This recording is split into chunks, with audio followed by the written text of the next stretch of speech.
तारक मेहता पर सबसे प्रतिष्ठित वापसी में से एक के बारे में बात करते हुए हे दया बहन आशिष मोदी ने साझा किया। क्या साझा किया, चलिए हम आपको बताते हैं। मैं समझता हूं कि जहां तक शो की बात है तो कुछ बदलाव करने की जरूरत है।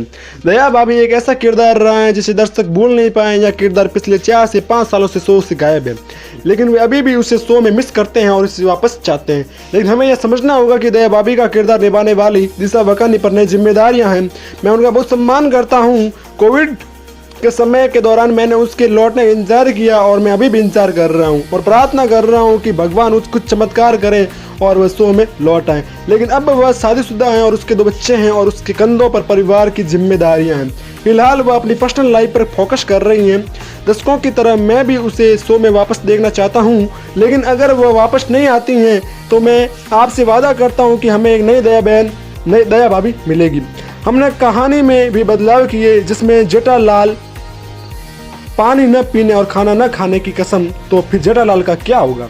हमें दया भाभी लेनी है, क्योंकि जेठालाल के बगैर कुछ नहीं होगा।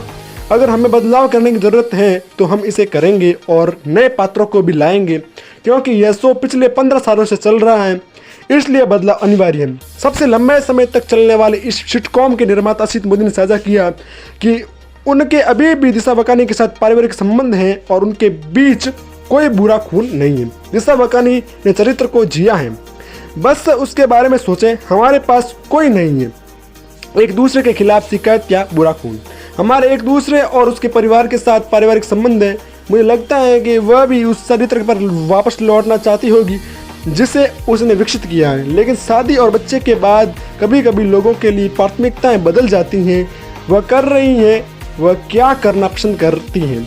अगर वह आने को तैयार हैं तो हम अधिक खुश होंगे, लेकिन अगर वह नहीं लौटी तो हम किसी और को कष्ट करेंगे। हम एक नई दया भाभी लाएंगे, उन्होंने कहा। यानी कि आशिष मोदी ने यह सब कहा है। आशिष मोदी ने आगे बताया कि लोगों को लगता है कि वे जानबूझकर पोपटलाल की शादी और दया बहन की वापसी में देरी कर रहे हैं, लेकिन सच्चाई यह है कि ऐसे बड़े क्षणों के लिए सही योजना और निष्पादन की आवश्यकता होती है। आशिष मोदी बताते हैं, लोग हमें बदलाव करने और पात्रों को वापस लाने के लिए लिखते रहते हैं, लेकिन यह है एक दैनिक शो।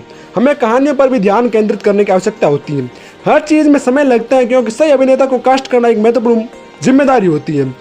हम जानबूझकर इसमें देरी नहीं कर रहे हैं। हमें ऐसे लोगों को खोजने की ज़रूरत है जो हमें प्रतिबद्धता दे सके। ऐसा नहीं होना चाहिए कि हम किसी को कास्ट करते हैं और फिर वो उम्मीदों पर खरा न उतर पाता है। इस तरह के महत्वपूर्ण बदलावों के लिए बहुत सारी योजना और क्रियान्वयन की आवश्यकता होती है।